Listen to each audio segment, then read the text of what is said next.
Welcome to another episode of Smokeheads Retro Movie Show. Season 2. The 90s. Brought to you by Menon. All right, man, we got a great one for you tonight. Wow. This is probably going to be our season finale. Yes. Don't forget to like and subscribe. Hit the little bell icon on the bottom of the screen there so that you know all the new episodes as they come out when they come out. Thank you. All right, so like I said, this is going to be probably our season finale, and it's a doozy. It was definitely a great pick. I think we opened up with a great one, and then we're going to close with a great one. And the movie will be Good Will Hunting.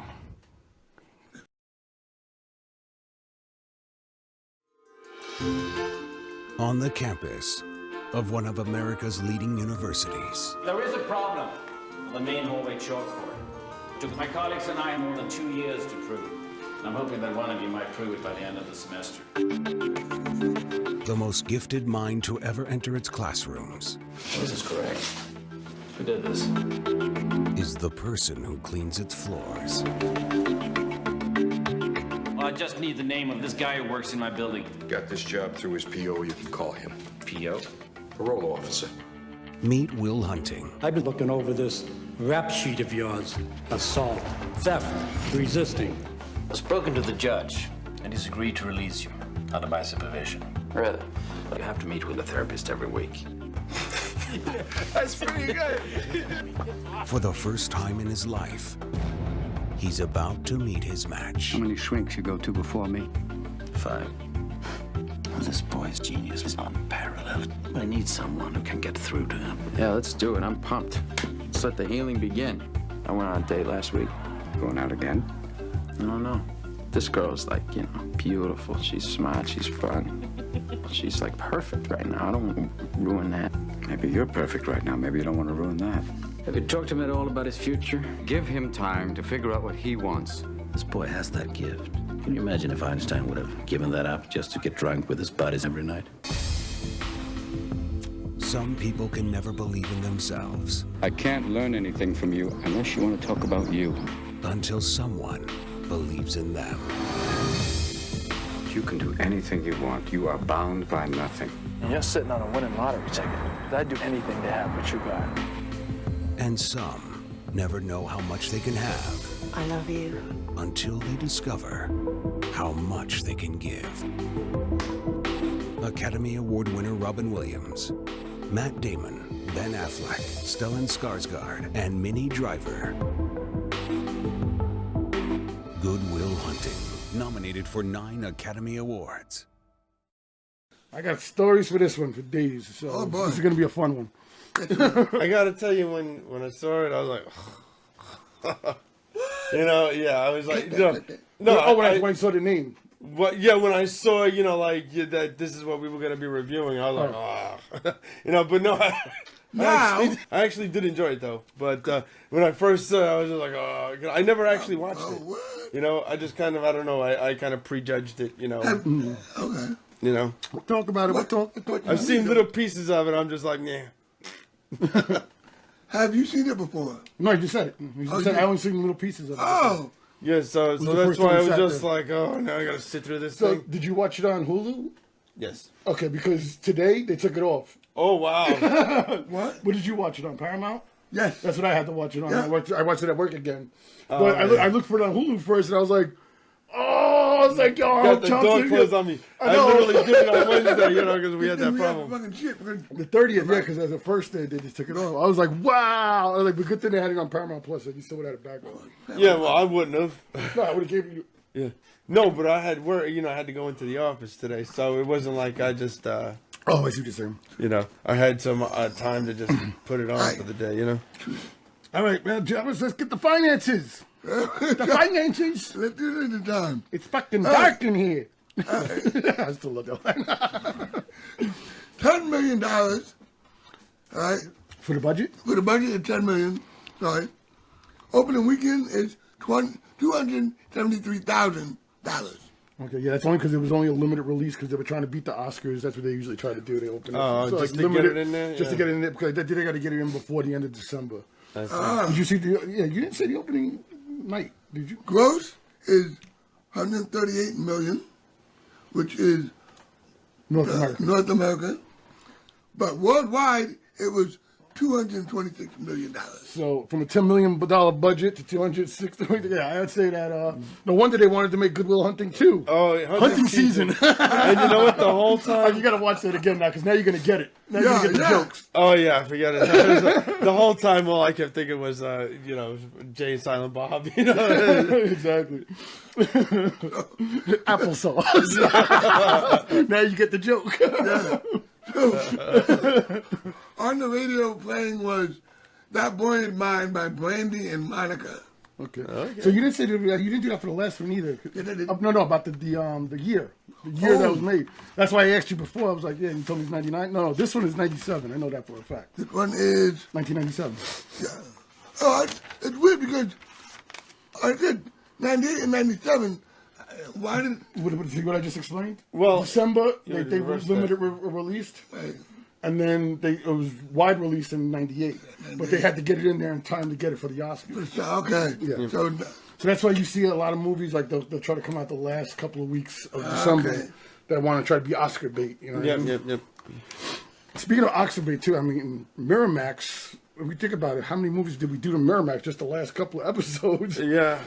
And, they were killing it back then. In the 90s, they were like basically the and unfortunately, it's the fucking guy's an asshole. he did this movie. Yeah.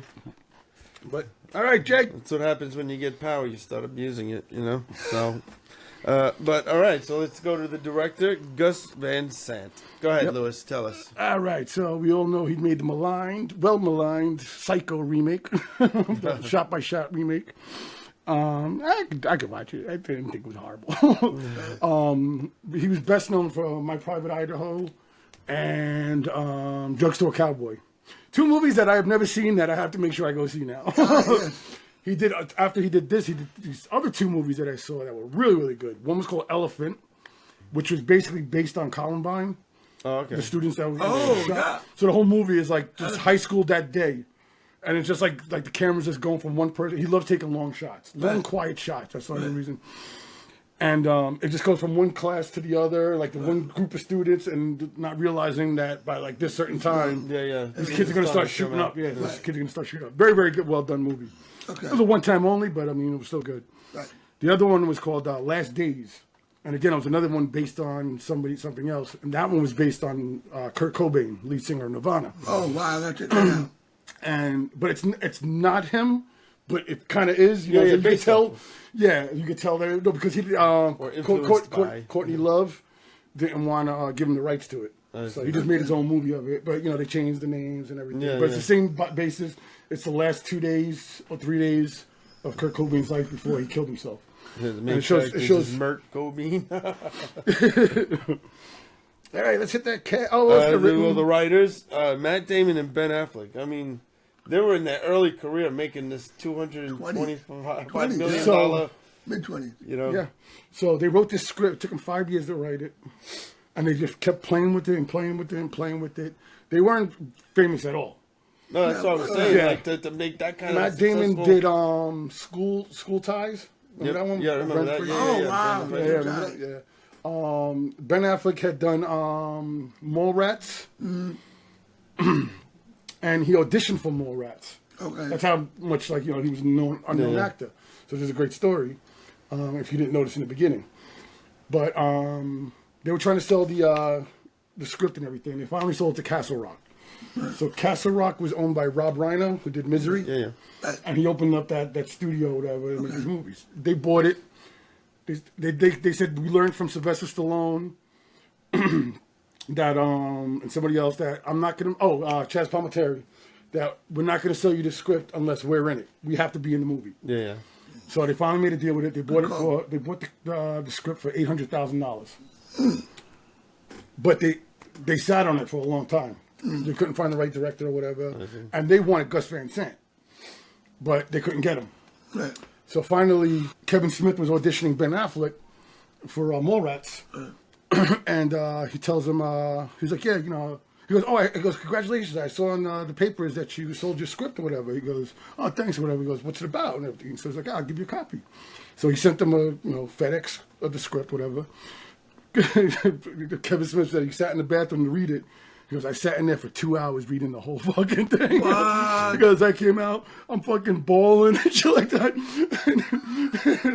His wife or his friend or whatever was like, what the fuck was going on in there? Exactly. What are you doing in the bathroom so long, dude? So because he was working with Miramax now, because Clerks was very successful, and he was doing Mall Rats, Hey. he brought the script over to Harvey Weinstein. And I said, we're going to do this shit. And they were able to get Gus Van Sant and the other actor that we're going to talk about.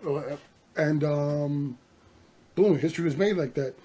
So real funny. So they bought it off of Castle Rock? Yeah. So they bought it off of Castle Rock for like $1 million. So they made like $200 million off of it. And shit, like how much money they made off of it. So the funny story about what Kevin Smith is, now if you notice in the beginning of the movie, it says Kevin Smith and Scott Mosier. Those are the guys. Yeah, I saw the producers. Yeah. So he got producer credit for it because he brought the script to them. And they were filming Dogma. Oh, shit. And Matt Damon and Ben Affleck got nominated for the Oscars for best writing. They were literally filming the airport scene in the beginning of Dogma. Yeah. And then they had to ship them off, throw them up to the plane. So he goes, I drove them to the plane so they could go to the Oscars. Wow. And, and that night we were all watching the Oscars and everything. The whole cast of crew, we took the night off just to watch the Oscars. Right. And they win, we're fucking going nuts. And they mention everybody's name except for mine. Wow. And everybody, and now you're on a set of a Kevin Smith movie, and they're all like, you didn't say your name. So when they got back, he felt so bad. They both felt so bad. To this day, he still uses it on him. And that's why the joke is in Jay and Silent Bob, sometimes you got to do a favor for a friend. Because you owe him one. Yeah, exactly. That's because they didn't mention him in the Oscars. Also, he said he used that on Dogma every time they had to do extra takes or stay out late. And Ben Affleck would be like, oh, I'm fucking tired. Can we just finish this tomorrow and everything? And he goes, all right, I didn't have to stay up late when I went to watch the Oscars and then watch my name didn't get called. And they're like, all right, we'll do one more time. I just thought that was a great story. No, it is. So we got the cast: Will, Matt Damon. Oh, Matt Damon.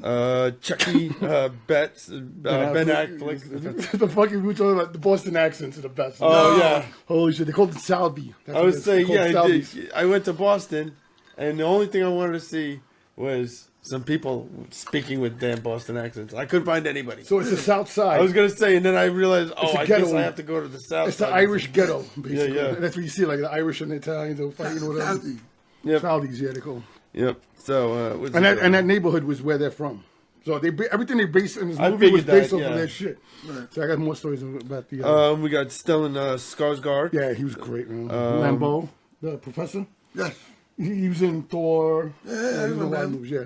Totally. John Middleton. Tom. Who the fuck is Tom? We got Casey Affleck. You got his brother in there. So, actually, his brother got Gus Van Sant. Oh, really? Because he made one movie, and I got to fucking applause. Casey Affleck is fucking the bomb in this movie. No, he's definitely good. Yeah, no. Casey Affleck. Yeah, this is his little brother. It's Morgan. Oh, okay. Right. The fucking guy that was just fucking wanted to sandwich. Get my fucking burger. I gotta tell you about that. There's some great stories with him too, but he did a movie called To Die For that Gus Van Sant. Do you remember that movie? Yeah, To Die For. Yeah. So he was in that movie. I didn't even realize it too. I haven't seen that in a long time. Oh yeah, no, I've seen that like a million times. Really? Yeah, I love that movie. And because of that, he was like he asked his brother asked the Gus or whatever. They were able to get him the director because of him. But he didn't want to become an actor. He was still going to high school when he made this movie.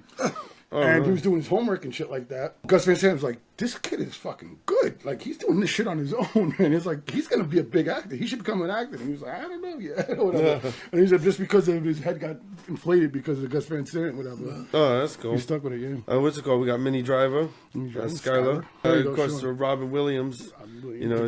Great. Oh, my God. Yeah. Won the Academy Award for this movie. Best supporting actor. We got, oh my God.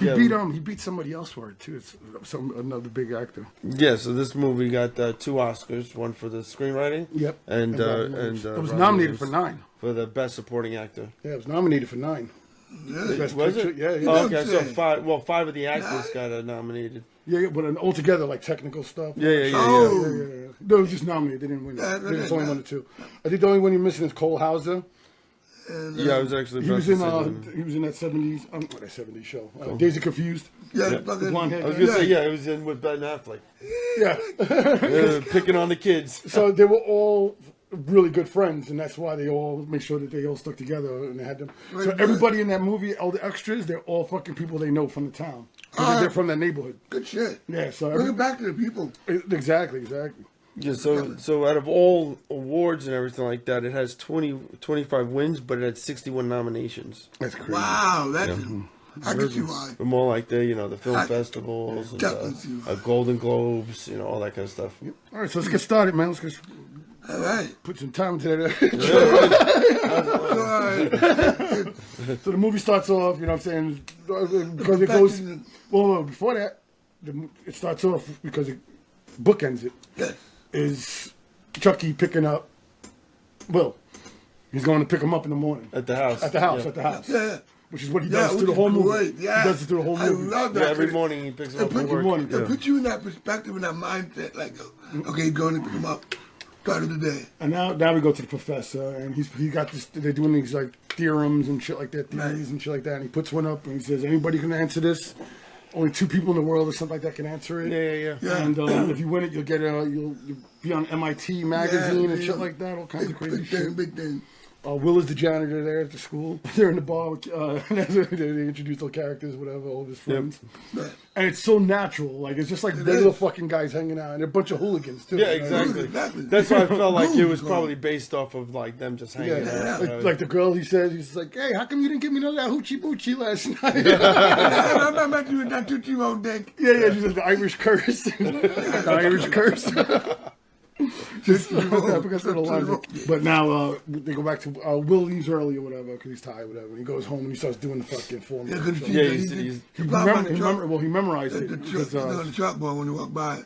yeah. So, but when he's home though, he rewrites the whole thing. Apparently, geniuses always have to do math on glass windows. All the small people. it's the only way you can figure it out. Yeah, I think it's because of the reflex.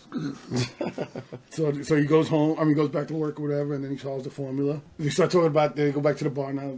The bar scene. They're like, "Oh yeah, we gotta go up to the Harvard bar. What are we gonna do over there? You know, we're gonna fuck up some smart kids." You fit right in. I love that. Hell yeah. Oh yeah. Stop crowding the plate. Stop crowding the plate. They're going home, whatever, because they just saw him at the bar, whatever. And you see the Italian kids going out there, fucking. They went to baseball game. Oh yeah. The little league baseball game. Yeah. They I told skipped it over. back. Yeah, I skipped over all that. I was just getting to the main. They see the Italian kids walking down the block, and they're like, "All right, we gotta fuck them up." Yeah, we just gotta beat him up. And the kid was like, "We saw them at the fucking baseball game before. We could have fucked them up there. Now we got snacks." That's funny. I tell you, the whole time I was watching it, I just couldn't get Step Brothers out of my head when John C. Reilly is being interviewed. But I mean, he's seeing the psychiatrist. Oh, yeah. And yeah, he's like, I work at a university. Oh yeah. Sometimes I do math problems. Like I finish math problems on the board. Isn't that the plot of Good Will Hunting? No. Meanwhile, they're asking the professors at the reunion, and they're asking, he's like, "Yeah, who the hell solved the puzzle or whatever?" He's like, "Oh, somebody solved it." And now this guy's supposedly like a fucking math genius, superstar. yeah. Yeah, like a superstar in MIT. And fucking like everybody's in that class. He's like, "Yeah, my class grew and everything." Well, nobody comes up and tells him whatever. But we're back to the fight now. So they get into the fight, whatever. The cops fucking stop him, and then he fucking hits the cop. He starts beating on the cops. Could have got away, man, but the head is... Yeah, but he was fucking pounding the fuck out of him. Oh, he was beating the hell out of the guy. You could have beat him up in kindergarten. Yeah, I was going to say, remember I was in kindergarten? It reminds me of that old emo Philip jokes. I saw this kid who beat me up in kindergarten, and I saw him the other day, and I beat the crap out of him. And then I found out, wait a minute, by now he should have grown. No, they arrest him, whatever. They're going to arraign him next week or whatever. Right. So now this was fucking funny. So they go again to Ben Affleck picking up Will. Chucky picking up Will. And they got Dunkin' Donuts in their fucking hands. Yeah. Think about the Super Bowl commercials. Oh, Ben Affleck yeah. and Will and Oh, Casey okay. Affleck. Yeah, that's right. He's like, a fucking Dunkin' Donuts. So on the commentary, he's like, yeah, we really did a lot of plugins for Dunkin' Donuts. He goes, if our acting career doesn't work out, we could always be spokesmen for them. I was like, yeah, and this was like 10 years ago that they did this, the commentary for it. That's pretty funny. Yeah, it is. They catch him doing it. Now they put up another theorem, and then now this time the professor catches him doing it. He thinks he's doing graffiti, and Will runs off with He's like, "Fuck you, all right." Oh, you're a smart one. Where you from? So they fire him. Now we're in the Harvard bar. The Harvard bar. So Chucky goes over there and starts hitting on the woman, and then the guy just out of nowhere just like tries to act smart and shit like that, and fucking try to be a dick to this guy. Yeah. And that's when Will sees this happening. Right. So he goes into that whole. They literally learned it from their friend. That whole speech that Matt Damon gives, where he's just like. Yeah, well, look at this book, but then by the second year, you're gonna be quoting that. Yeah, book. yeah, and then he's like, what do you do? Plagiarism. Yeah, yeah. It's basically plagiarism. He goes, yeah, I know everything you're about to say next because I read that book too. So he was like, yeah, he goes, unless you want to go outside and start something. He's like, no, all right, we're good. And then she comes over there later when she's leaving, whatever. She's like, yeah, waiting for you to come over here. And and now you blew it. I gotta leave. Yeah, she goes, now I gotta leave. She gets the number. They're leaving. The best fucking scene. I love the fucking scene. I laugh every time I see it. When he bangs on the window. Do you like apples? Yeah. I got a number. How do you like them apples? That's a fucking great line. And that's why in Good Will Hunting 2, he's like, applesauce. I'm going to show it to you afterwards. Because you're going to get it. Because it's the same bad guy, the same bully and everything. Yeah, exactly. Only this time he's ready for him, and now he made Matt Damon look stupid. So that's when they start, you're going to play games, huh? My thing was, I know I'm going backwards, but when he went to, he went to get elected, and he's in the courtroom, and he quotes all these things, and he gets off every time. And meanwhile, the professor's looking for him to find out where, that's where he finds he got fired. And then that happens. Okay. So go ahead. It's, he gets off on all these charges. Assault, Grand Theft Auto. Grand Theft Auto, mentioned something in 1978. He's like, Not even. It was like 1700s, 1800s. Yeah. He's like, you know what? I'm not pulling that phone for that shit. Well, he said you hit a cop. Yeah, he said, that's why I ain't fucking I'm throwing the book line. at you. That's it. 50,000. 50,000. 50,000 is a bail. That's it. Now, you all know you're not good with the numbers. I'm getting there. He's that guy right now. And he's like, so the teacher's sitting in the back, listening to him go through the thing. He's like, excuse me, I have the right to talk, sir. You're talking in front of me? I was like, wow. Yeah, that was cool. That was very good. And he calls Skylar from jail. Yeah. Like a ball. He's like, I hope you're pre-law. Yeah, you wouldn't have to be pre-law. That's so cool, though. The way he pulled it off. So, I was going to say, I'm surprised because usually that call starts off with, you got a call from something correctional facility. That's true. And what? You know, oh no, it wasn't the phone. I think it might have been one phone call. No, he's already in jail. He's already in jail. So. Yeah, he was already in the uniform and shit. You know, so. Not that I've ever been locked up. I heard. He went to the bartender already, so he's good. So the Professor Lambeau, he fucking he talks to the judge, whatever. Right. He tells him, listen, I got a deal. I love the scene too, where because Matt Damon mentions it. That when he goes for the cigarette, like the guy's still scared of him. Like he's like, you know, the professor. Right. Yeah. he's like, oh shit. But he tells him that, all right, we can get you out, but you got to work with me, and you got to do a therapist at least twice a year. He's like, fuck that shit. I do the mathematics. I do the therapist shit. Yeah, but he's like, well, you can stay here. I mean, it's better than staying here. He's like, fuck, get back again. Fuck me, they got ass. Yeah, fuck me. So they start working together on all the theorems and everything. So now he's like doing research on all the therapists that he gets and everything, and he's fucking with the big time. Yeah.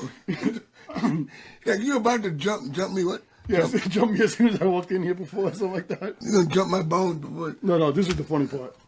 Oh, you gonna putt in the what? Yeah. I'm gonna putt in the rough. In the rough. Putt in the rough. Putt in the rough. Yeah.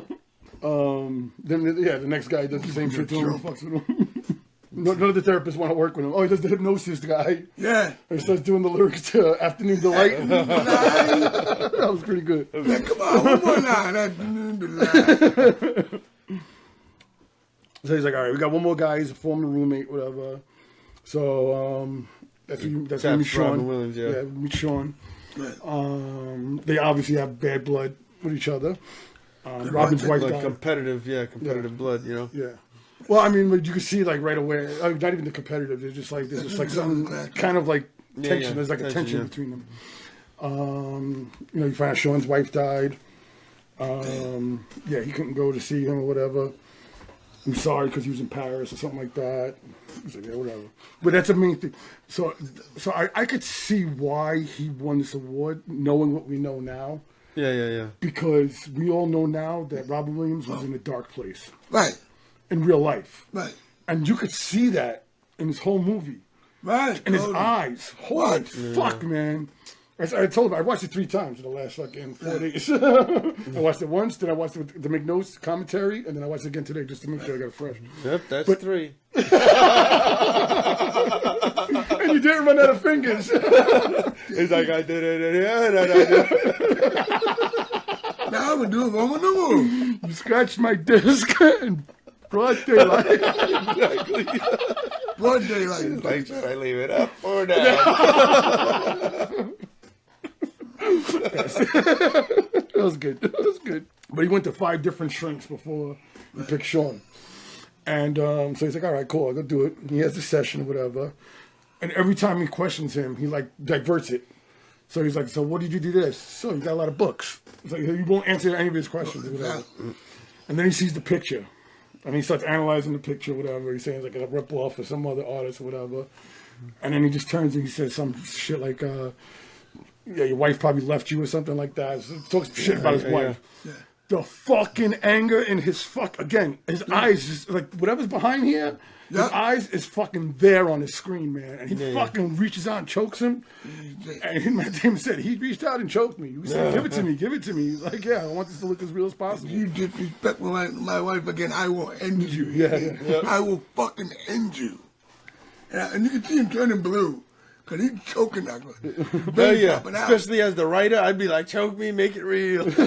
So he's basically just trying to push his buttons. That's all he's doing. He's doing everybody, He just wants to realize, people realize, I'm smarter than you. You fucking, I don't need he's scared to let anybody in.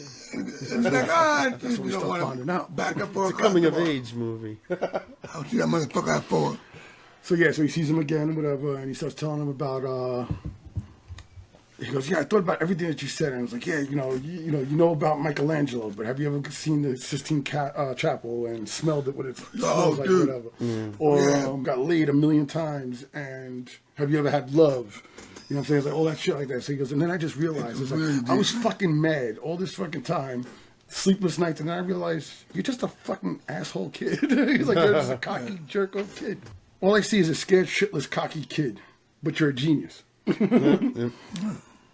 And he talks about how his wife too has cancer and everything, about how like he would never give that up or whatever, how much time he spent in the hospitals and everything. Like there's a closing time for everybody else, but everybody knew that didn't pertain to him, which I thought was a great line. Yeah.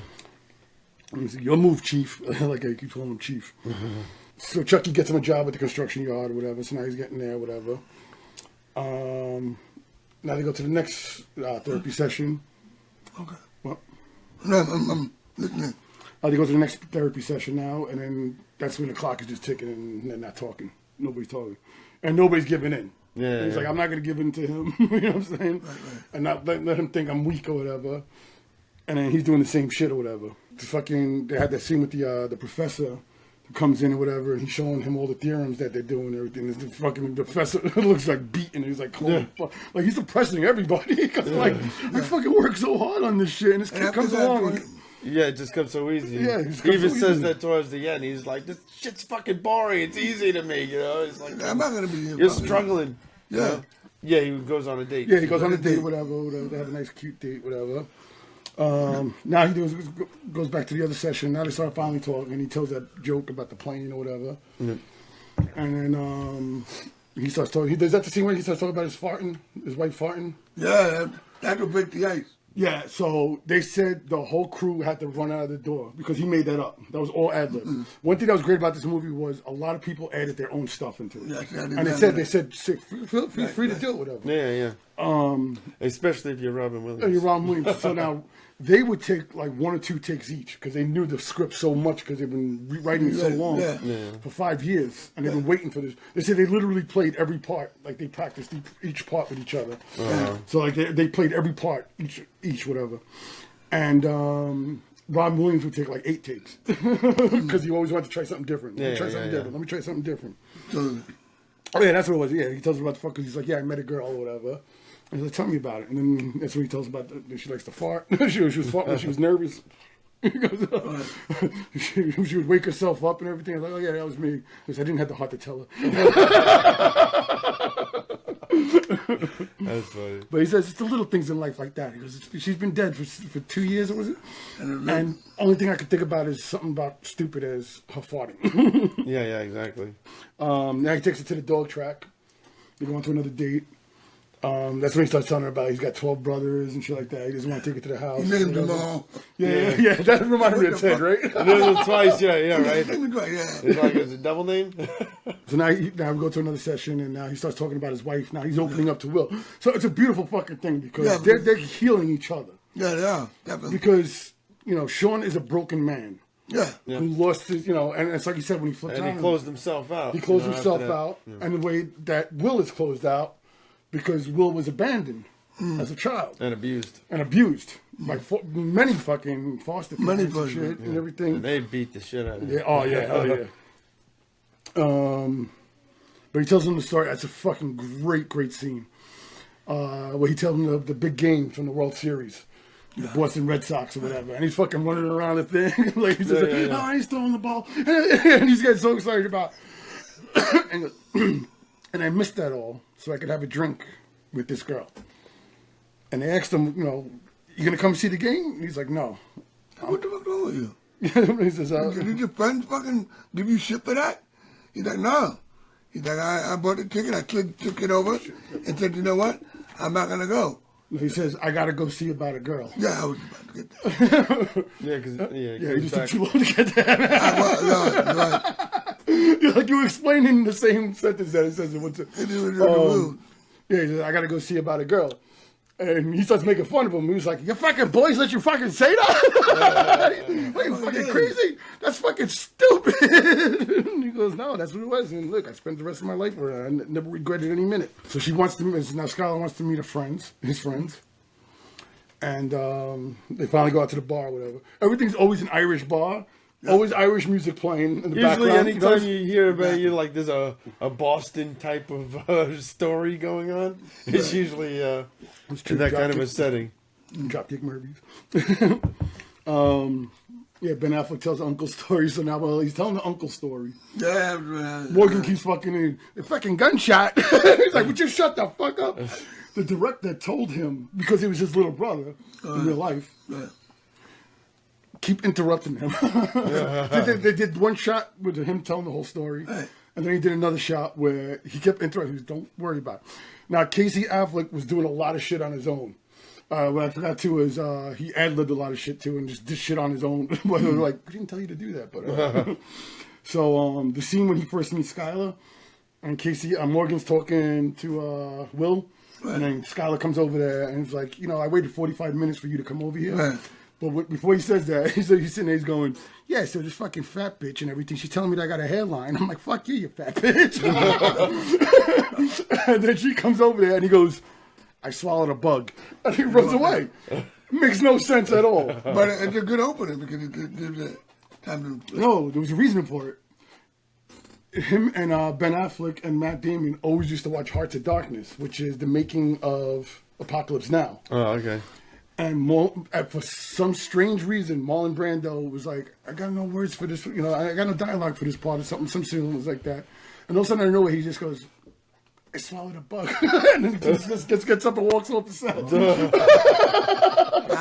So they're like, he would throw in these little things, and they said that he said like so many things that only they knew about. Yeah. They were like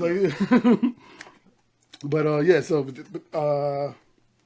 shit we talk about. Oh yeah, so he was bothering him. He just kept doing that shit, and he was pissing Ben Affleck off, like really, like as a brother could do. Only a brother could do. You know what I mean?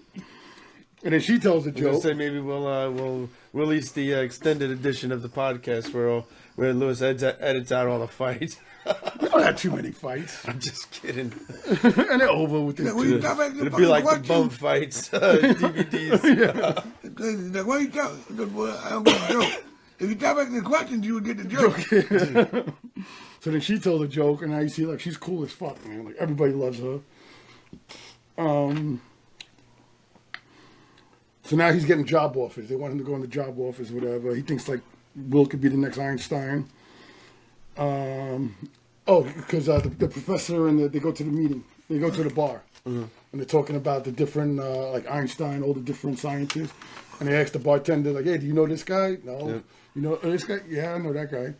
And then he says, oh, yeah, this guy had a degree and all this shit like that. Do you know who Ted Kaczynski is? Right. And he was like, man, never heard of him. The bartender goes, oh, you and Obama. Like, see? But that's where the whole movie, too, now is because we have two father figures. Right? They both want to be Will's father, basically. Yeah. One wants to nurture, and one wants to guide him. Yeah, one's strict and wants to put the pressure to make him successful. And he was like, that's how my father was with me. You know, that's what made me successful. Yep. The other one's like, oh, listen, you got to ask him what he wants. Exactly. Give him time. He's got to figure it out for himself. Exactly. And he wants him to be just jump right into the fucking pool. Yeah, exactly. You know what I'm saying? And that's why he was fucked up. Yep. And the harder he pushed, the more Will resisted. Yeah, exactly. It was like, I'm going to go fucking commit a crime or something. But the best was the job interview where he sends Ben Affleck. That's the next thing I was about to talk about. So if you listen to his jargon, first of all, everything that Ben Affleck says in the movie is always wrong. I didn't catch that the first time. So he'll be like, yeah, I don't want to be the fourth wheel. Or he says at the end of the speech, he's like, yeah, just keep your ears to the grindstone. Is that why in part two he's like, screwy? But yeah, that part is fucking hilarious because he's like, yeah, I need a fucking retainer, and everything he's saying is some shit that you would see in a courtroom. Yeah. So that's why he's like, he doesn't just try to sound he's smart. got $200. Yeah, he's got to put $200 in every retainer. He's like, I got $70. He's like, yeah, I'll take it. So the guy goes, do you take a check? He goes, listen, this is good enough. He goes, but you know what? You're suspect. You're all suspect, all right? I thought that was great. So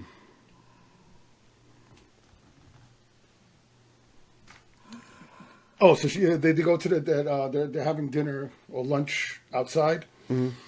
She's asking him about his photographic memory and shit like that. Like, he wants to keep helping her, and she's like, no, I want to learn. I really need to learn it. That's important for me. Exactly. So if in between them is an old guy playing chess, that's Ben Affleck's father. Okay. And he explains to her about how playing the piano, like how it just comes to work. Works for him. So So now they sleep together or whatever, and she wants him to come to Cali with him. And then that's when he freaks out. He freaks out. He's like, you know what I'm saying? What if you fucking don't like me no more? You find out about me or something like that? Yeah, he's like, you're going to tell your rich friends you dipped over in the south side. Slumming, he's like, you're slumming it? He was slumming or something like that. That fucking scene was excellent. Yeah, it was. Fucking Matt Damon destroyed on that scene, man. Yeah. Holy fuck, my heart was... I was like, holy... When he fucking grabbed her and threw her against the wall and just started punching the wall, I was like, fuck, man, that was good. I was like when Jay fucking hit the fucking wall, the floor. Fuck. What was the words? You remember? No. Your movie? The movie that we made. No, I know. I don't remember what I said, but I know the scene you're talking about. Damn it. After it was a good scene. Miguel, punked me. I know, I should use that in like real life. Remember this time? Damn. He's like, he cried like a bitch. He's like, what happens if you want a take back? She's like, what the fuck is a take back? And she's crying and she's like, yeah, your problem is nobody challenges you. That's what sets him off thing. He's like, fuck you. Yeah, it was bad. She was like, tell me you don't love me and I won't call you no more. Man, I did not expect that. Yes, I did not expect that. He's like, I don't love you. And just walks out. She goes, you do. You do. She Like, said, I don't know. because she was saying about he lied about the brothers or whatever, and Yeah. that's when he admits that he was abused. He goes, "Yeah, this wasn't a surgical scar. I was stabbed." Yeah, is that what you want to know? Yep, exactly. So he leaves. Yep. So now he couldn't get.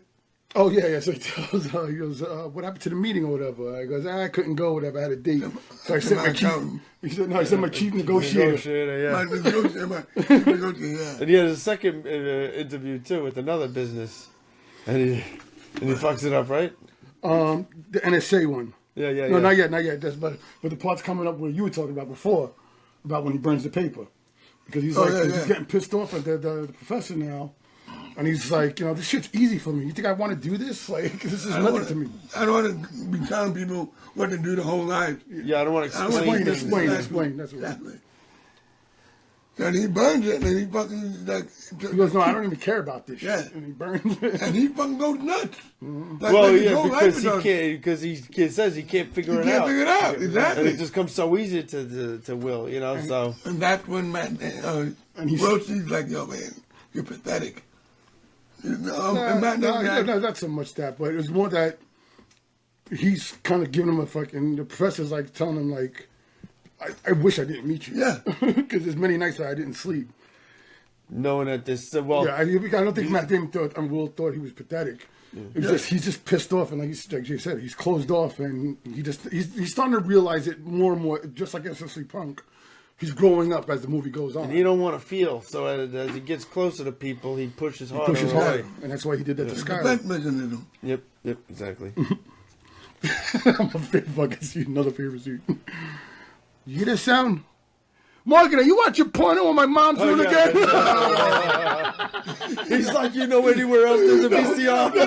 No, but you all you hear is silence, and they all hear you.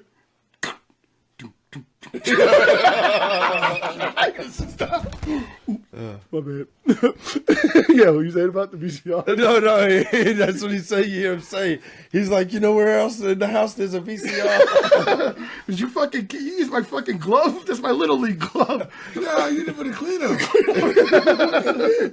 That's right. That's what he said. If you're in my mom's room, I'm going to give you a beating. And they always talk about beating him up and everything, but he finally gives him his props at the end. He says something like, he goes, fucking Morgan always gets his ass kicked, but he always comes back for more. He's a fucking scrapper. Yeah. Now he gets the meeting with the NSA. Yeah. And that's fucking, I wish I could fucking memorize that speech. That speech was fucking great. Yeah. Yeah, he's like basically, well, what if I find coordinates? I decode something and you bomb this thing, and because you bomb that, this happens and that happens. It basically goes Dude, like that was and then an oil tanker spills because of it. And it kills fucking seals, and then shrapnel was in the guy's ass, and it gives him hemorrhoids. Because scrap metal in his ass. He can't sit down. Because I could just save the trouble and just bomb the fucking village myself, club some seals. That was fucking great, though. And he does it so fucking they said that it was done in 2 to 3 takes. Yeah. And it's great because also, if you notice, they switched the scenes. One, he's in the office, and when he's in the naval office. Yeah. Then it switches back to the So you don't know if he's telling the NSA that, or is he telling the psychiatrist? He's because it switches over to that. Yep. Switches back to Cool. chair. Yeah, now he asks him the big question: do you have someone who challenges you? And that's exactly what Skylar said to him before. Yep. So that kind of sets him off, whatever. And he's like, yeah, you're working construction, whatever. And he's like, it's an honorable job, whatever. I build houses or whatever. If I'm doing something for the average guy, I build a house for him. Yeah. I'm laying bricks. What's wrong with that? Yeah, and he's like, my father fucking laid bricks. There's nothing. But it's like you have cars, better, but you have more skill than that. Yeah. And he's like, what do you really want to do? And nobody's probably ever asked him that. Yeah. You know what I'm saying? If you think about it, it's like probably nobody asks, what do you want to do? But he also explains that, your parents would have laid bricks so you could be better than that, Yeah, right. So he's like, but what do you want to do? And he's like, I just want to be a shepherd. Like a fucking shepherd. He's like, get the fuck out. He's like, you're fucking kicking me out? I thought we were fucking friends. And the fact that he even said that he was a friend was like, all of a sudden, you all of a sudden know, oh shit, well. Yeah, they bonded. Yeah, they bonded. Connection. He got him. And yeah, he was like, I'm not gonna fucking deal with your bullshit, whatever. If you're gonna talk to me, you talk to me. If you're gonna bullshit me, get the fuck out of here. Get out. And that's what he tells him. He's like, what about me? What about you? You gave up on life. You fucking threw your cards down and you never fucking anteed up to pick up the cards again. That scene was great. fucking Another great That scene. really got me like, wow. That and the abuse scene with the parents thing. Yeah. Which is coming up. Right? No, we already passed it. No? The ending, not at the ending. No. It's almost there. With the Skylar, when Skylar was... No. Okay, I thought you were talking We're about still that. talking in the office about the shepherd. Yeah, but he already got up. He was already trying to kick him out, and then that's when he was like talking his shit back to him. He was like, get the fuck out of here. He's like, fuck you. He's like, well, you're the shepherd. Bo Peep in the door. There was a TV version of it, by the way. That's why I said. So there's a scene where the guy, Cole Hauser, is in the back seat with Morgan, and he throws a can at him or something like that, and he goes, you fucking keep antagonizing me, I'm going to fuck you up. But I don't know, I'm gonna mess you up, whatever. And they filmed that for the TV version, so they filmed 2 different versions a lot. Oh, yeah. So this way they have a different, without the curses. Yeah. But then he liked that version better, the TV version better, so he kept that one in. Oh, okay. So so now he calls up Skylar, and she's leaving for Cali. He's like, yeah, I just want to say goodbye, whatever, and all that shit. And she says, I love you, but he doesn't say nothing. Yeah. Take it easy. Yeah, and then he just hangs up the phone, whatever. And then it shows that her leaving the Cali. He doesn't show up for the next session. Yeah, the professor's flipping out. He's like, I might He just have to, write a letter to the judge telling him he's messing up and stuff, and I can't be responsible for that. Yeah. It's just a quick part of that. It's just a little quick part. And then they're leaving for the construction thing, and then that's when Ben Affleck is telling him, Chucky's telling him, he's like, all I want for you is that one day I'm going to come to your fucking door and I'm going to knock on it and you're not going to be there. Because he goes, if you're doing it, because he says, I'm just going to live here for 20 fucking years or whatever. If you're fucking here for 20 years, I'm going to come back and beat your ass. He said, I'm going to kill you. Yeah, he said, I'm going to fucking kill you. I'm not even bullshit. Yep, exactly. I'm going to fucking kill you. All these guys here, they're fucking begging for you to get out. And you're fucking... Because they got something, you got something that they don't have. Yes, exactly. Yeah, that they'd kill for, yeah. Exactly. And he's younger than all of them. He's like, yo, next day I'm gonna do this. I'm gonna be 50 tomorrow, and you're still fucking. You still. The words he used, you're just sitting on a lottery ticket and you don't want to cash it. And he goes, yeah, I want to knock on the door and maybe one day you'll not be there. And he goes, yeah, I'm gonna miss you like fuck, but at least I know you're doing something good for you. So now that's when they're in the office and then now fucking Sean is getting fucking shit from Gerald. Yeah, they're just going at it now because now all the dirty laundry is coming out and everything about how they resented each other, that he was jealous of him. With the medals and shit. Sean, because he got a medal. Sean should have had a bigger career. Yeah, but he never smarter. But he was smarter. But he was like, Sean was like, listen, I don't give a fuck about your career or your medal. It's not about you. It's not about you. It's about the fucking kid. He needs something. He needs structure. He needs this. And you just want to put him out there to get money. That's exactly it. It's like, what the fuck? And meanwhile, now he's listening and I'm like, oh shit. Which is great. Which is what breaks him, I think. Because now he sees how much this guy's fucking sticking up. He really cares about him. It's not, they're both not, he's not trying to use him. About the camera angle because you show him walk up to the door. Okay. Real quick before him. Yeah, no. You're right, no, but I want to stop you for a second. Because you were talking about before about being abandoned.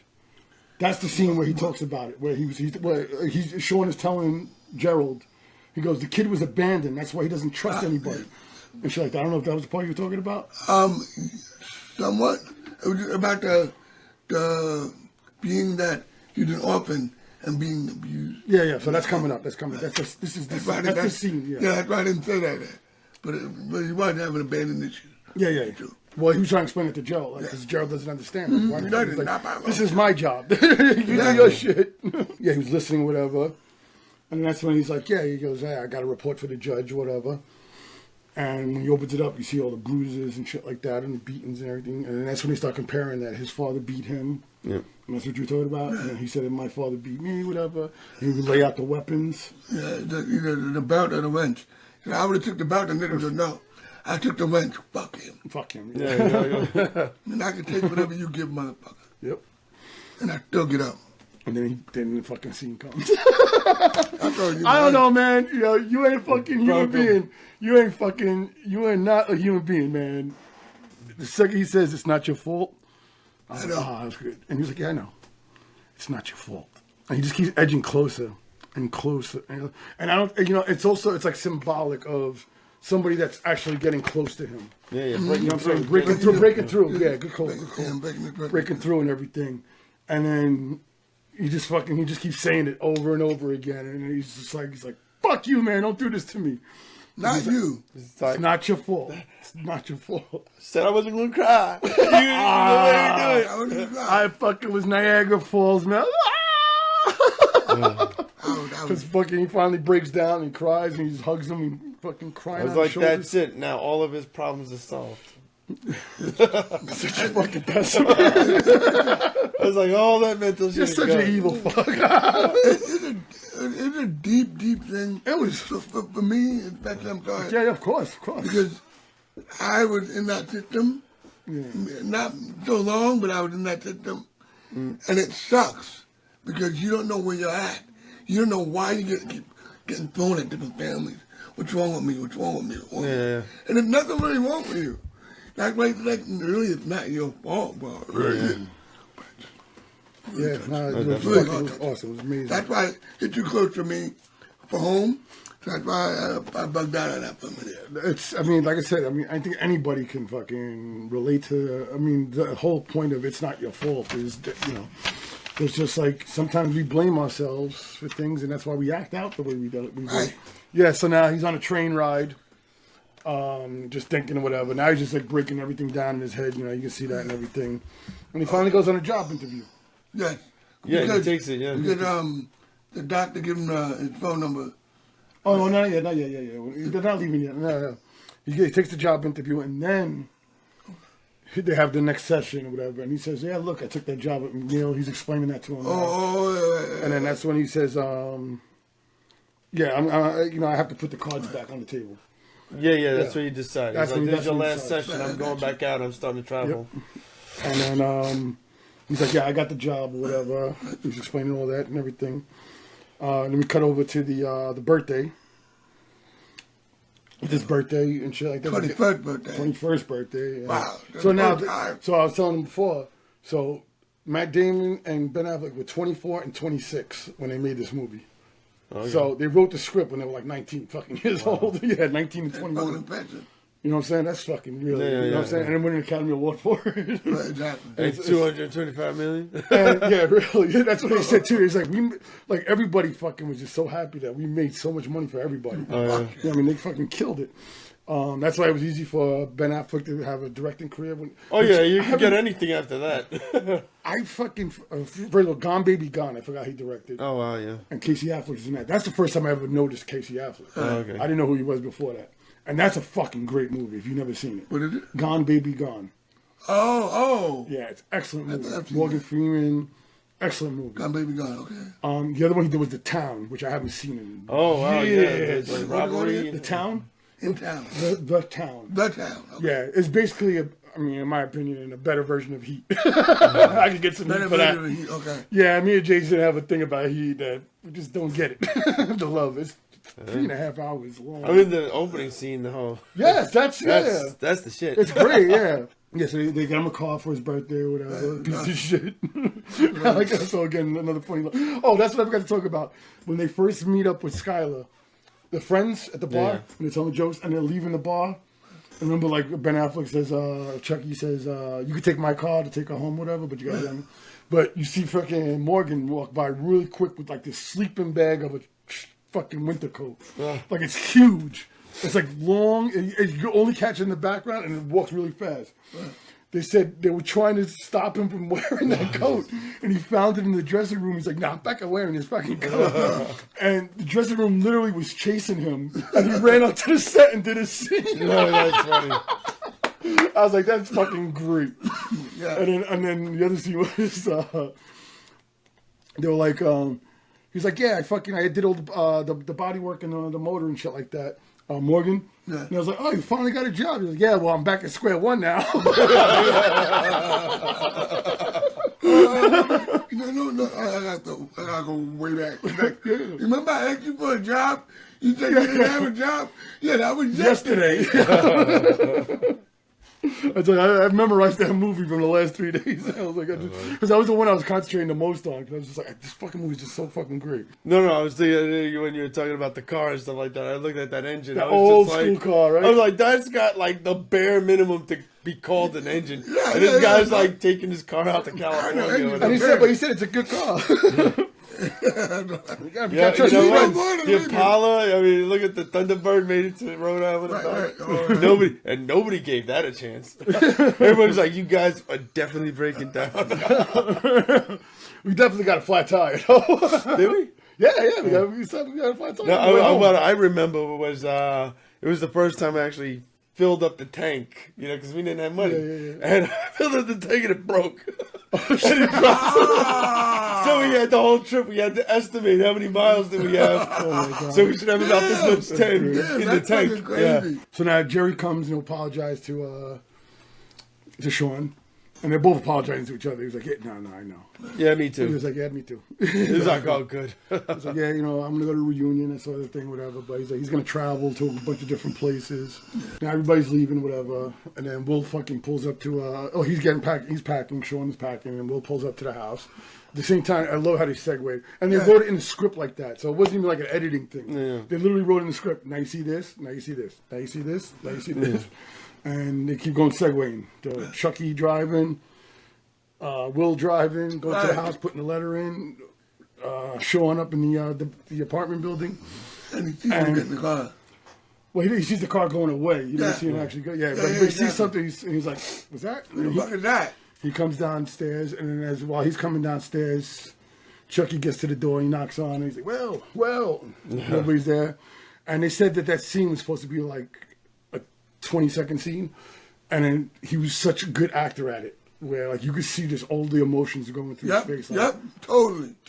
And then he just finally kind of gives that kind of smirk. I guess finally what I finally did it. Yeah. And he goes to the car, and he's like, nah, he's not coming. And Casey Affleck again wasn't scripted. He was just like, fuck this, I'm getting in the front. I got shotgun. I was like, that's such a little brother thing to do. Oh, you know what I mean? And in the movie, they're not brothers. But in real life, and he just jumped to the front. And Cole Hauser's in the back of the thing. He's just like, so now Cole Hauser is supposed to have a lot more lines. He doesn't really have a lot of lines in the other film. But he gave up those lines to other people, whatever, because he said every group always has that quiet guy. That guy that doesn't fucking talk a lot. He's just cool as shit and everything. And he just, he's just there. So he goes, I want to be that guy. So I was like, that's fucking cool shit. Because they really wanted to make it as authentic as possible. It was a bunch of fucking kids hanging out. So now fucking Sean comes down, he sees the letter and everything. So now when they were filming that was one of the blocks that they lived on. Yeah. So everybody in that neighborhood knew them. Yeah. So literally behind the camera, there was like 500 people, audience members, like people like from the hotel watching it. And I was like, I could picture it now because I was doing that with them. There was an FBI show being filmed in Manhattan. And we were all just standing there and everything, waiting for the actors to come out and everything. And I was like, all right, I'm good. Exactly. But, and he had to act serious about that. And Matt Damon, meanwhile, so Matt Damon wasn't at the scene where Ben Affleck did the knocking on his door because they didn't want him to see him. He did that consciously. And then Ben Affleck wasn't at the scene when Sean opens up the letter. But Matt Damon was standing by the camera reading the line out loud so this way he could react to it as he's saying the words and everything. And then the final word was, I'm gotta go see about a girl. That's what you said. Did you say that? I did. No, just I'm going to see about a girl. Gotta go see about a girl. Gotta go see about a girl. Gotta go see about a girl. I know. It's like a tongue twister. Son of a bitch. He stole my line. Totally Robin Williams ad-libbed it. They were supposed to end the movie right there. At that. Oh, okay. Great way to end it. Matt Damon fucking, after you heard that line, fucking darts to the fucking trailers. To Ben Affleck. Bro, he fucking nailed it, man. We got our ending. He's like, we got the perfect ending now. He's like, he was raving about it. He's like, he didn't see it until they actually showed it in the movie or whatever. And he was like, fuck yeah, that was awesome. No, that's cool. All right. We're gonna make this one simple. All right. We do stars. Stars. Stars. Yeah, 5.5 stars. I don't know. All right. It's easy enough to pronounce. 4 stars. 4.5 stars. 4.5. He loves that half. She said, yeah, she's throwing in the half. She said 4 first. I got 4.5 definitely, because I can watch it more than once. Way more than once. Because it got me so deep. And it was such a great movie. The acting was amazing. And I highly enjoyed it. And I would thank goodness that he put that on the last episode. Because I've been dying to see this movie. Yeah, I know, you've been telling And me. I heard about this, so much of the hype. What is the hype about? Please let me know. And this is why we do the podcast for you. I think I'm gonna go with 3.5 stars. You know, See, that's funny. you know? Why is that? Why is that there? You know, I just like I said before, I came in it not really wanting to watch it, you know, and I walked out like, okay, I can see why it's acclaimed and all that good He stuff. did that You know? because he's a fucking asshole. Yeah. You ain't that fucking smart. Not that long, shit. Not even wicked. He's not even wicked smart. Yeah, wicked. Look at Fort Larkin over here, please. So I'm gonna give it a 3.5 stars. All right.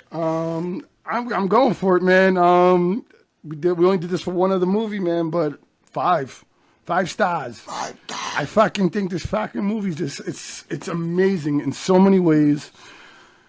The directing, the acting, just everything is real about this movie. There's nothing that doesn't feel real. The act, them walking around just talking and bullshitting. I could watch the whole movie just based on that. All right, there. Don't forget to like and subscribe. Hit the little bell icon on the bottom there, so you know all the episodes had to come out when they come out. Thank you for watching season 2 of the Smokeheads Retro Movie Show. We will be back soon, I promise. We'll be filming in a couple of weeks. Yes. The next season. We're not going to wait as long as we did the last one. And we hope to see you there. And we're You better closed. be.